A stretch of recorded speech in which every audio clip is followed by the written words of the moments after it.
اعوذ باللہ من الشیطان الرجیم۔ پناہ مانگتا ہوں میں اللہ کی شیطان مردود سے۔ بسم اللہ الرحمن الرحیم۔ اللہ کے نام سے جو بڑا مہربان نہایت رحم فرمانے والا ہے۔ وَإِذَا ضَرَبْتُمْ فِي الْأَرْضِ فَلَيْسَ عَلَيْكُمْ جُنَاحٌ أَن تَقْصُرُوا مِنَ الصَّلَاةِ إِنْ خِفْتُمْ أَن يَفْتِنَكُمُ الَّذِينَ كَفَرُوا إِنَّ الْكَافِرِينَ كَانُوا لَكُمْ عَدُوًّا مُبِينًا۔ اور جب تم زمین میں سفر کرو تو تم پر کوئی گناہ نہیں کہ صلاح میں قصر کرو، خصوصاً اگر تمہیں خوف ہو کہ کافر فتنہ میں ڈالیں گے۔ بلا شبہ کافر تمہارے کھلے دشمن ہیں۔ حاشیہ نمبر 166۔ یہاں سفر میں صلاح قصر کرنے یعنی مختصر صلاح ادا کرنے کا حکم دیا گیا ہے، اور وہ بھی دشمن کی طرف سے فتنے کے اندیشہ کی صورت میں۔ لیکن اس کا یہ مفہوم نہ لیا جائے کہ اگر دشمن کی طرف سے ستائے جانے کا خدشہ نہ ہو تو سفر میں صلاح قصر نہ کی جائے۔ احادیث میں تو صلاۃ قصر کے بارے میں صریح احکامات آئے ہیں جن کے مطابق سفر میں بہرحال صلاح قصر کرنا مسنون ہے، خاص سفر نجی و کاروباری ہو یا دینی کام کے لیے یعنی فی سبیل اللہ ہو۔ ترمذی کی ایک روایت میں ہے کہ عمر رضی اللہ عنہ کے استفسار پر رسول اللہ صلی اللہ علیہ وسلم نے فرمایا کہ یہ تو صدقہ ہے جو اللہ نے تمہیں دیا ہے، تمہیں اس کا صدقہ قبول کرنا چاہیے۔ بحوالہ ترمذی ابواب التفسیر۔ صلاۃ قصر میں 4 فرض کی جگہ 2 فرض پڑھے جاتے ہیں، البتہ فجر میں 2 اور مغرب میں 3 فرض ہی پڑھنے ہیں۔ بحوالہ بخاری ابواب التقصیر، مسلم کتاب صلاۃ المسافرین۔ سفر کے لیے فاصلہ کا حتمی تعین روایات میں نہیں ملتا۔ نبی صلی اللہ علیہ وسلم نے 1 دن اور 1 رات کی مسافت کو سفر کہا ہے، اور عبداللہ بن عمر رضی اللہ عنہما اور عبداللہ بن عباس رضی اللہ عنہما 4 برد کی مسافت پر جو 16 فرسخ ہوتا ہے قصر کرتے اور افطار کرتے۔ بحوالہ بخاری ابواب التقصیر باب فی کم یقصر الصلاۃ۔ اس کے علاوہ روایات میں 3 میل 3 فرسخ پر قصر کرنا بھی ملتا ہے، اور 1 فرسخ 3 میل کے برابر ہوتا ہے۔ بحوالہ بخاری ابواب التقصیر، مسلم کتاب صلاۃ المسافرین۔ اس وقت 16 فرسخ یعنی ہمارے 48 میل یعنی 77 کلومیٹر، 9 میل یعنی 14.5 کلومیٹر وغیرہ پر قصر کیا جاتا تھا۔ تاہم آج کی سفری سہولتوں کے پیش نظر اول ذکر مسافت زیادہ قرین قیاس معلوم ہوتی ہے۔ اگر دوران سفر کسی جگہ 19 دن سے کم ٹھہرنے کا ارادہ ہو تو صلاح قصر ہوگی، ورنہ پوری ادا کی جائے گی۔ بحوالہ بخاری کتاب تقصیر الصلاح باب ما جاء فی تقصیر وکم یقیم حتی یقصر۔ وَإِذَا كُنْتَ فِيهِمْ فَأَقَمْتَ لَهُمُ الصَّلَاةَ فَلْتَقُمْ طَائِفَةٌ مِّنْهُمْ مَعَكَ وَلْيَأْخُذُوا أَسْلِحَتَهُمْ فَإِذَا سَجَدُوا فَلْيَكُونُوا مِنْ وَرَائِكُمْ وَلْتَأْتِ طَائِفَةٌ أُخْرَى لَمْ يُصَلُّوا فَلْيُصَلُّوا مَعَكَ وَلْيَأْخُذُوا حِذْرَهُمْ وَأَسْلِحَتَهُمْ وَدَّ الَّذِينَ كَفَرُوا لَوْ تَغْفُلُونَ عَنْ أَسْلِحَتِكُمْ وَأَمْتِعَتِكُمْ فَيَمِيلُونَ عَلَيْكُمْ مَيْلَةً وَاحِدَةً وَلَا جُنَاحَ عَلَيْكُمْ إِن كَانَ بِكُمْ أَذًى مِّن مَّطَرٍ أَوْ كُنتُم مَّرْضَىٰ أَن تَضَعُوا أَسْلِحَتَكُمْ وَخُذُوا حِذْرَكُمْ إِنَّ اللَّهَ أَعَدَّ لِلْكَافِرِينَ عَذَابًا مُّهِينًا۔ اور اے نبی صلی اللہ علیہ وسلم، جب تم ان یعنی مومن مجاہدوں میں ہو اور یعنی حالت جنگ میں صلاح میں ان کی امامت کے لیے کھڑے ہو تو چاہیے کہ ایک گروہ تمہارے ساتھ یعنی صلاح میں کھڑا ہو، اور وہ یعنی دوسرے مجاہدین کھڑے اپنا اسلحہ لیے رہے۔ پھر جب یہ سجدہ کر لیں تو یعنی حفاظت کے لیے تمہارے پس پشت کھڑے ہو جائیں، اور دوسرے گروہ کے لوگ جنہوں نے صلاح ادا نہیں کی وہ یعنی ان کی جگہ آ جائیں اور تمہارے ساتھ صلاح ادا کر لیں، اور یعنی باقی مجاہدین اپنے حفاظت کیے رہیں اور اسلحہ لیے رہیں۔ کافر تو یہی چاہتے ہیں کہ تم ذرا اپنے ہتھیاروں اور سامان سے غفلت کرو تو وہ تم پر یکبارگی حملہ کر دے، اور تم پر کوئی گناہ نہیں کہ بارش کی تکلیف میں یا بیماری کے سبب اپنے ہتھیار اتار رکھو، البتہ اپنا بچاؤ رکھو، اللہ نے کافروں کے لیے رسوا کن عذاب تیار کر رکھا ہے۔ حاشیہ نمبر 167۔ اس آیت میں صلاۃ الخوف ادا کرنے کا طریقہ بتایا گیا ہے، اور یہ اس وقت کے لیے ہے جب میدان قتال میں دونوں لشکر آمنے سامنے ہوں اور جنگ کے لیے تیار ہوں، لیکن عملاً جنگ شروع نہ ہوئی ہو۔ اس سے ایک تو اقامت صلاح کی اہمیت واضح ہوتی ہے، دوسرے بندے کے جذبہ ایمانی اور رب سے اخلاص اور قلبی تعلق کی کیفیت کا اندازہ ہوتا ہے۔ اللہ کا مسلم مطیع فرما بندہ اس کے دین کی سربلندی کے لیے جان و مال قربان کر دینے کا عزم لیے ہوئے گھر سے نکلا ہے، اس کا اللہ ہی پر توکل ہے، اور دل میں اللہ کے علاوہ کسی اور کا خوف نہیں۔ اس کو واضح کیا گیا ہے کہ موت سے آنکھیں چار کرتے ہوئے بھی ادائیگی صلاح کا اہتمام ملحوظ رکھنا ہے۔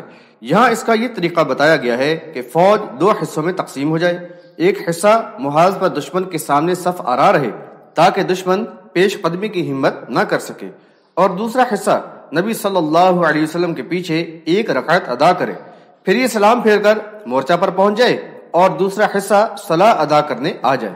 اس طرح نبی صلی اللہ علیہ وسلم کی 2 رکعات ہو جاتی ہیں اور دوسروں کی ایک رکعت جماعت سے ہوتی ہے، اور بقیہ 1 رکعت وہ علیحدگی میں ادا کرتے۔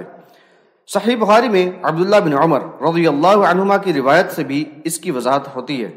بحوالہ بخاری کتاب صلاۃ الخوف۔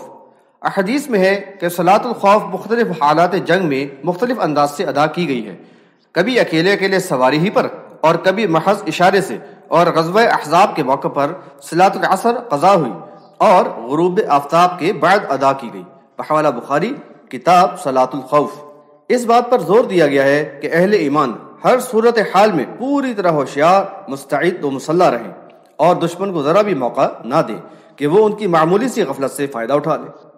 حاشیہ نمبر 168۔ اہل ایمان کی ہمت و جرأت کا دشمن پر رعب تو طاری رہتا ہے، تاہم وہ اس فکر میں رہتا ہے کہ اہل ایمان کسی وقت غیر مسلح اور منتشر حالت میں ہو تاکہ ان کو یکبارگی حلہ بولنے اور ان پر یلغار کر دینے کا موقع مل جائے۔ اہل ایمان کو اس بات کی تربیت دی گئی ہے کہ اللہ پر توکل کے ساتھ ما تحت الاسباب تدابیر اختیار کرنا بھی لازم ہے، نیز دشمن کو اسباب کے اندر کسی قسم کی برتری حاصل کرنے کا موقع نہیں دینا چاہیے۔ حاشیہ نمبر 169۔ کسی بیماری کی وجہ سے ہتھیار بند رہنے میں دشواری ہو یا بارش کے دوران ہتھیار وغیرہ پہنے رہنے میں تکلیف ہو تو ہتھیار اتار کر رکھ دینے کی رخصت دی گئی ہے۔ عبداللہ بن عباس رضی اللہ عنہما سے روایت ہے کہ عبد الرحمن بن عوف رضی اللہ عنہ جنگ میں زخمی ہو گئے تھے، انہی کے بارے میں یہ آیت نازل ہوئی۔ بحوالہ بخاری کتاب التفسیر۔ لیکن تاکید کر دی گئی کہ بہرحال دشمن سے ہوشیار اور پوری طرح چوکنا رہنا ہے، یہ سب احتیاطی تدابیر ہیں، ورنہ فیصلہ تو اللہ ہی کے اختیار میں ہے، اور اس نے ان دشمنان حق کے لیے رسوا کن عذاب تیار کر رکھا ہے۔ فَإِذَا قَضَيْتُمُ الصَّلَاةَ فَاذْكُرُوا اللَّهَ قِيَامًا وَقُعُودًا وَعَلَى جُنُوبِكُمْ فَإِذَا اطْمَأْنَنْتُمْ فَأَقِيمُوا الصَّلَاةَ إِنَّ الصَّلَاةَ كَانَتْ عَلَى الْمُؤْمِنِينَ كِتَابًا مَوْقُوتًا۔ پھر جب تم صلاح ادا کر چکو تو کھڑے، بیٹھے اور لیٹے، یعنی ہر حال میں اللہ کو یاد کرتے رہو۔ پھر جب تمہیں اطمینان حاصل ہو تو یعنی پوری صلاح ادا کرو۔ صلاح اوقات مقررہ میں مومنوں ہی پر فرض کی گئی ہے۔ حاشیہ نمبر 170۔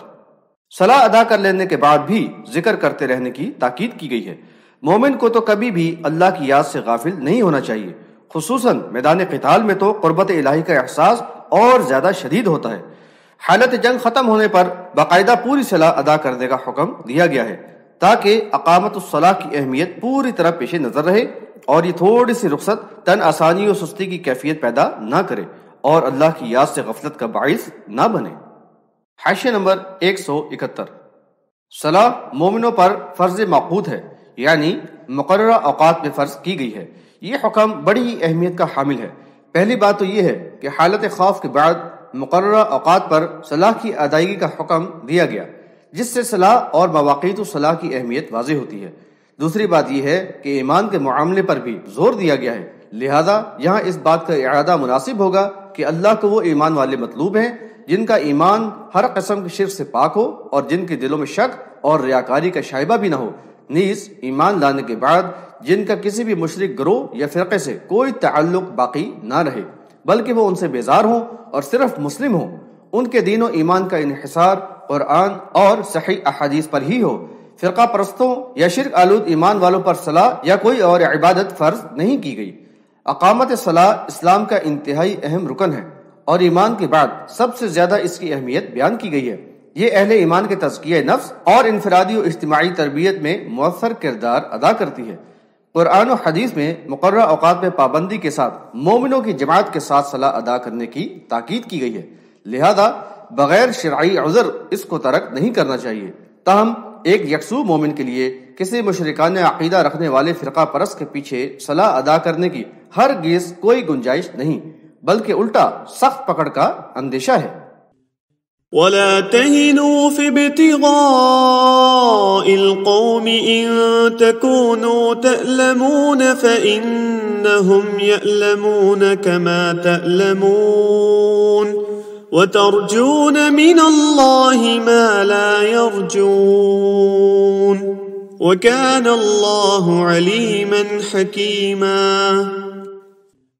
اور اس یعنی کافر قوم کا پیچھا کرنے میں سستی نہ کرنا۔ اگر تمہیں تکلیف ہوئی ہے تو انہیں بھی یعنی ایسی ہی تکلیف ہوئی ہے جیسی کہ تمہیں تکلیف پہنچی ہے، اور تم تو اللہ سے یعنی اجر کی امید رکھتے ہو جس کی وہ امید نہیں رکھتے، اور اللہ جاننے والا حکمت والا ہے۔ حاشیہ نمبر 172۔ اہل ایمان کو پہلے حکم دیا گیا تھا کہ حالت جنگ میں پوری طرح چوکنا رہیں، اور اب تاکید کی گئی ہے کہ شکست کھا کر بھاگنے والے کفار کا تعاقب کر کے ان کی ہمت توڑ دیں تاکہ ان پر اہل ایمان کا رعب طاری رہے اور وہ پلٹ آنے کی جرت تک نہ کر سکیں، اور اس معاملے میں ذرا بھی سستی نہ دکھائیں۔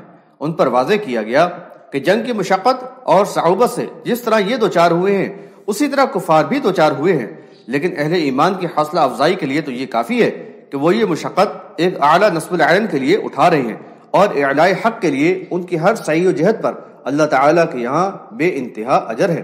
ان کو تو اس بات کا پورا یقین ہونا چاہیے کہ یا تو شہید ہو کر جنت کی لازوال نعمتوں کے حقدار ہوں گے، یا فتح سے ہمکنار ہو کر عزت و وقار، مال غنیمت اور اجر کثیر کے ساتھ غازی بن کر لوٹیں گے، جبکہ باطل پرست کفار کے ساتھ یہ معاملہ نہیں، وہ تو محض نفس و انا کی تسکین اور